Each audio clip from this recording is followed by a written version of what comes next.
Serious, doctors of Reddit, what is the rarest disease that you've encountered in your career? The patient admitted for something unrelated starts deteriorating for no discernible reason. Has some mild generalized abdominal pain, but other than that, no specific symptoms. However, he keeps worsening to the point where he's barely hemodynamically stable. On the abdominal contrast CT, there's fluid everywhere. Organs pushed against the abdominal wall.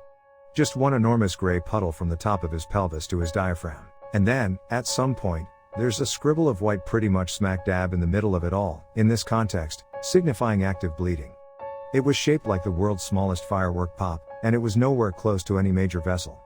Everyone was dumbfounded for a hot minute. It turned out to be a traumatic rupture of the cystic artery. No surgeon in the building had ever seen one. The dude underwent embolization and made it out completely unscathed. Objective tinnitus. I could lean close to the patient's ear and hear a ringing noise coming out. Central deafness. The patient had an anoxic brain injury and was essentially deaf even though there was nothing wrong with his ears. The objective tinnitus was following an ear surgery. The patient's middle ear muscles were constantly twitching, causing a ringing sound, and her eardrum was acting like a speaker, so we could hear it outside her head.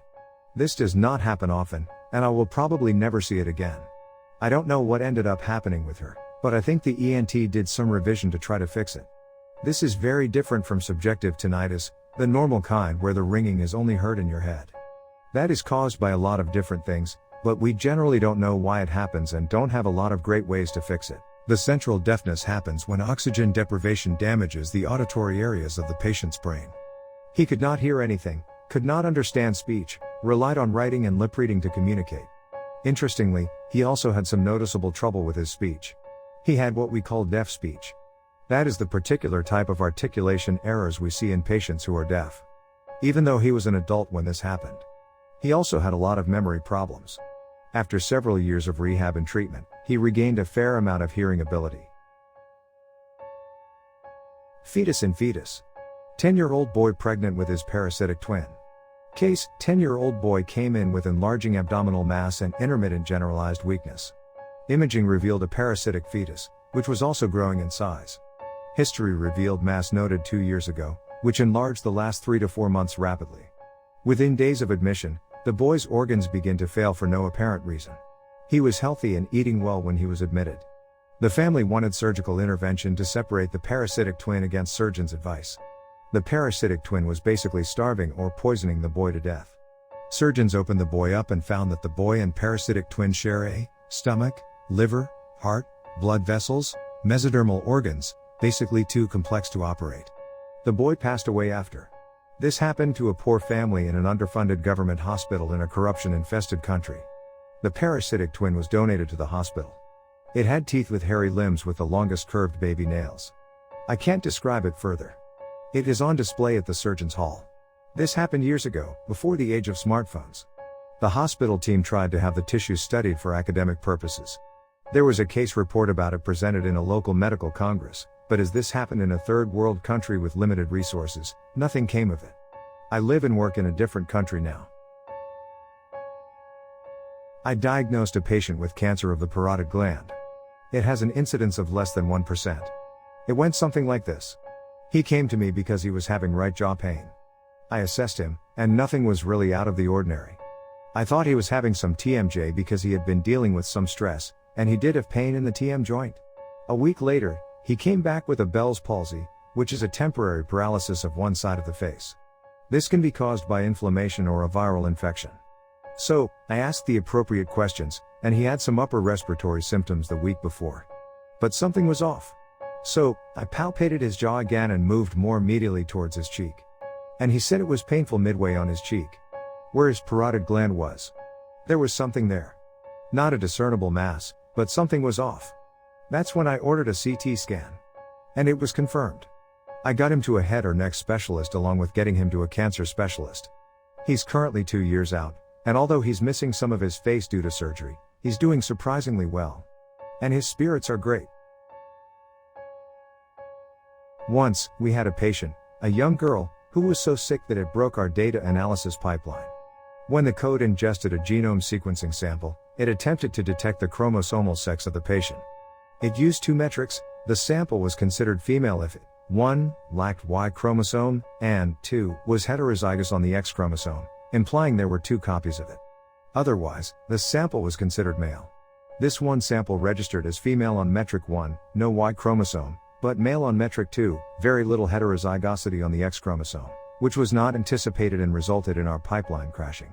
Upon investigation, it turned out that the parents of that poor girl were brother and sister to each other. As a result, she had very little genetic variation throughout her genome, not just the X chromosome, and was consequently very sick, with many diseases typical for consanguineous births. Geneticist here. I work in a pretty big hospital, and we get hard to solve cases from all over the world. Some of the cases are so unique, there is literally no name yet the genetic disorder. So those would be the rarest. But for the sake of this thread, I will discuss something that is not the rarest, but is pretty rare and one of the most interesting. Prader-Willi or Angelman syndrome. These are 2 extremely different disorders that are both caused by the same exact genetic mutation. The only difference is if the mutation occurred on the paternal chromosome or the maternal chromosome. If it occurred on the maternal chromosome, you get Angelman syndrome, which typically results in the child being overly happy, laughing with light eyes and hair color, and severe intellectual and physical disabilities. If the mutation occurred on the paternal chromosome, you get Prader-Willi syndrome, which results in the child having excessive hunger and can literally eat themselves to death, but with only mild cognitive disability. These kids may go a very long time not getting diagnosed and will become quite obese. Bonus disorder if you are still here, Williams syndrome. With this one, the affected individual has an extremely charismatic, outgoing, and fun cocktail party personality. They are cognitively impaired in most aspects except for speech and have very unique facial features that are described as elf-like. Maybe not the rarest, but I saw a 4 or 5-year-old patient with Lesch-Nyhan syndrome on my PEDS rotation in med school. It's an X-linked recessive disease that a quick Google search tells me affects about 1 in every 400,000 individuals. It's due to a mutation in an enzyme involved with DNA recycling. The thing all med students remember about it is, for whatever reason, these patients have a tendency to self-mutilate.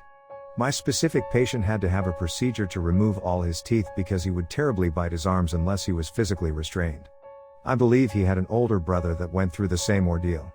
So sad, but definitely one of the more memorable cases from med school. Eye doctor here. The patient had bilateral acanthamoeba keratitis. Estimated that 0.0004% of contact lens wearers will be diagnosed with this condition in one eye. My patient had it in both. Acanthamoeba keratitis is a rare parasitic infection of your cornea. My patient presented after coming back from vacation complaining of a little hazy vision and his eyes feeling a bit off. His cornea looked pristine, but I did note a little ocular inflammation. Turns out he had an underlying autoimmune condition, ankylosing spondylitis, known to cause ocular inflammation, uveitis, and recently stopped taking his medication, so I thought this was a slam dunk case. When he came back for his follow-up, we realized this was not a slam dunk, and we sent him out to a corneal specialist ASAP, and now he is back to 20/20 vision in each eye. His case ended up being caused by wearing his contact lenses while swimming in a lake. Remember, don't sleep, shower, or swim with your contact lenses on, and make sure to visit your eye doctor for regular checkups. I had a patient who presented with purple or silver skin. He looked like a Smurf, and the Silver Surfer had a baby. However, he was in the ER for abdominal pain and was highly offended when I asked him about his skin pigmentation. My first impression from across the room was that he was severely hypoxic, and I was amazed he was walking and talking. He made comments that made it appear he was a huge conspiracy theorist, so I was suspicious of colloidal silver toxicity. When I asked him about it, he shouted angrily, "I don't take silver supplements anymore." After some prying, he said he took them to self-treat for a prion disease, which he self-diagnosed from the grape juice test, where you spit out grape juice into a petri dish and a fungus grows out of it. At this point, I'm like, yeah, this patient is fucking nuts. I'm pretty sure he listened to Alex Jones too much, and as a result, permanently dyed his skin blue, a condition called argyria. Brazilian doc here. I live in a really poor part of an already poor country. When I was in my pediatric internship, there was this baby with hepatomegaly, big liver. In my region, the first thing that you have to think about in these cases is a disease called Kala-Azar, also known as black fever or visceral leishmaniasis. It is an endemic disease with a parasite transmitted by a mosquito that can infect people with compromised immune systems, like people living with HIV and kids. This parasite infects the bone marrow and simulates clinical signs of acute leukemia, like chronic fever, spontaneous bruises, and bleeding. The patient develops anemia, leukopenia, low white blood cells, and low platelets. To compensate, some organs like the liver and spleen take care of the bone marrow function to create new blood cells, thus getting bigger. This disease is really common in my region, but really rare in other parts, especially in non-tropical countries like the US. Anyway, as I was saying, this baby girl, about 1 year old, was admitted to investigate hepatomegaly.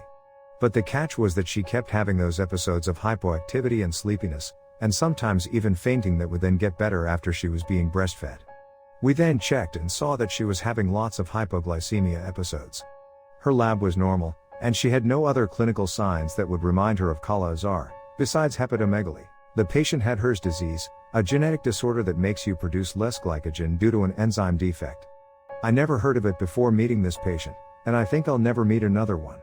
Interestingly enough, at this same time, I had a patient that was admitted with leukopenia, anemia and low platelets that was also hospitalized to rule out Kala-Azar, but he actually had Fanconi anemia, and also really rare genetic disease. In this one, the bone marrow slowly stops producing blood cells.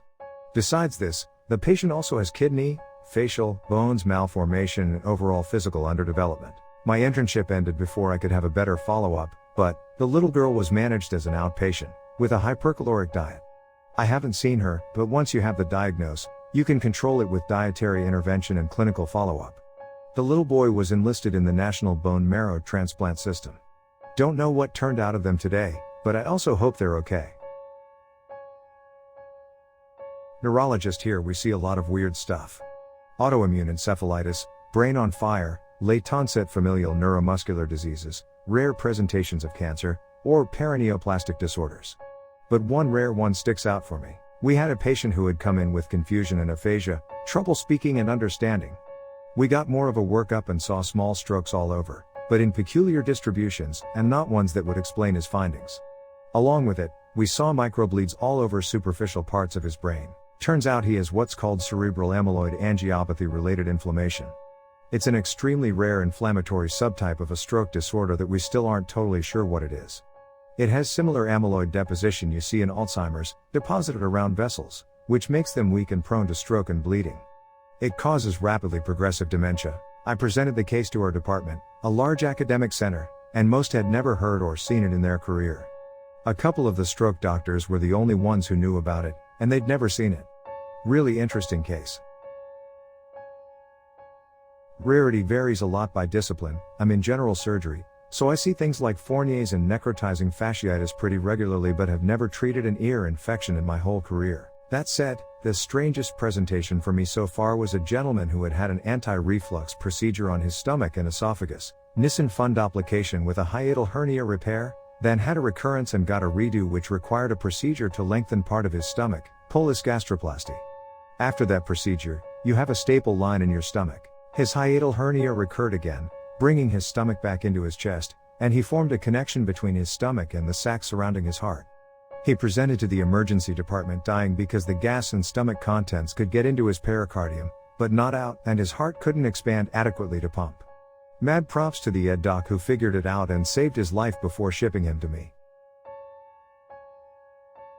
When I was in nursing school, I took care of a woman with fibrodysplasia ossificans progressive. Basically, your muscles slowly calcify to the bone, and every injury, even small ones, speeds up the process. She was pretty much wheelchair bound and needed 24-hour care. The saddest case I had in nursing school was a woman with end-stage ALS. She was just there. She was hooked up to a ventilator to breathe, and her eyes were fixed open. She couldn't even blink or move her eyes. The other nurses at the facility told us this story. She had a fairy tale marriage. Her husband had money and was going to help find a cure. While she was still mobile, he bought her a farm filled with all the animals you could buy, even a pet peacock. By the time I worked with her, the facility was waiting for her to die because nothing could be done. Her husband would come in every morning, sit by her bed, and cry. 30-year-old African American in active labor with about 5 family members around her. I am the pediatrician at the bedside, waiting for the baby to come out so I can examine him. He comes out, and all of his poor little distal limbs are severely disfigured or missing digits. Turns out he had intrauterine amniotic banding. Pieces of the amniotic sac get wrapped around limbs and digits. This causes strangulation of the blood flow and prevents development. The worst thing I have ever seen, and 1 in 1 million chances of happening. But mom took him in her arms and loved him all night long as if nothing was different about him. Med student here. This happened in my first year of med school, when I was learning physical exam maneuvers. We learned to examine from the patient's right, but in this case, the senior medical student in the room with me was at the patient's right. I started auscultating the standard APTM spots for the heart, but I performed them from the left side. When I had concluded the exam, I said I heard normal heart sounds. The senior student told me that I had auscultated in the spots opposite of where I should have. He then performed them properly and looked puzzled when the heart sound seemed displaced. It turned out the patient had dextrocardia. I had a gentleman who came into the emergency room with extreme fatigue and was found to have very little blood in his body. I asked him what his medical conditions were, and he told me he had polycythemia vera, which is a condition where the body makes too much blood. The opposite. He told me he had been diagnosed years ago but had never needed treatment. At first, I thought he was mistaken about his diagnosis, and then I was worried that his bone marrow might have gone into overdrive and eventually burned out. Eventually, we discovered that he did have polycythemia vera, but had been slowly bleeding from an obscure GI bleed, a tiny blood vessel in his small intestine that would come in and out and bleed small amounts into his stool. In essence, his body was self-treating, having too much blood by doing its own bloodletting, for years. 1 week he bled a bit too much and got out of whack, and ended up in the hospital, which is where I met him. Crazy case. Pediatric infectious disease doc in Middle America at the time. Had an 18-month-old kiddo came into the hospital with fevers, like 104 Fahrenheit spikes, 2 to 3 times daily, gray skin tone, huge spleen, and liver. This was the kind of kid you could see from the door she was trying to die.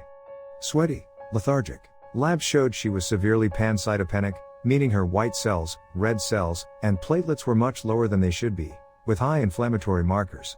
Blood culture never grew anything. Bone marrow was done cause there was a concern for cancer.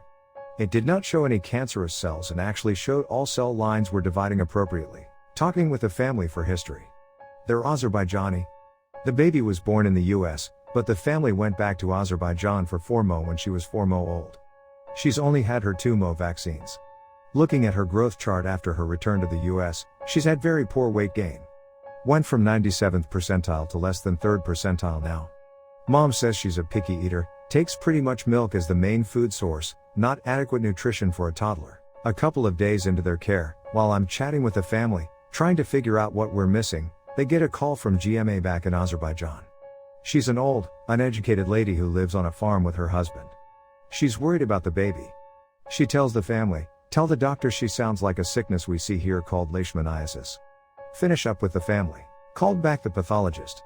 Asked them to look at the bone marrow again, but this time to look for possible parasitic infection with concern for leishmaniasis. They say okay. Call me back and ask me to come to have a look. Scan through the bone marrow and find some macrophages, cells that eat up germs, and sure enough, right there, in the cytoplasm of each macrophage, you can see 10 to 15 of the little devils. Sent the sample off to CDC for confirmation, but it was classic visceral leishmaniasis. Start liposomal amphotericin B, normally a medicine we treat fungi with, but it also kills this parasite, within 1 dose of BAM. Fevers are gone. She completed her course and I saw her in follow-up. Cell lines all recovered. The liver and spleen dropped to normal size. She even started eating normal food. If your spleen is filling up your whole abdomen, you have a hard time eating without it making you nauseous, so drinking is less problematic. Leishmaniasis has 2 main presentations. Cutaneous that affects your skin, and sometimes your mucous membranes like your nose or mouth, and visceral where it can affect the bone marrow, liver, spleen, etc., but often you have no skin findings. Cutaneous leishmaniasis is seen in the US, mostly from immigrants from South America. Visceral leishmaniasis, however, is almost exclusively seen on the other side of the world from the US. So, it was a pretty cool case. I'm a PAC, not MD or DO. I work in psychiatry. Had a patient who came to me with worsened depression, anxiety, insomnia starting 4 months previous, in part related to the recent increase in environmental stressors. Started them on an antidepressant, they responded well, even started eating healthier, exercising regularly, and stopped smoking. They do not show a follow-up. We get an automatic refill request from the pharmacy a few weeks later, Call and get them rescheduled.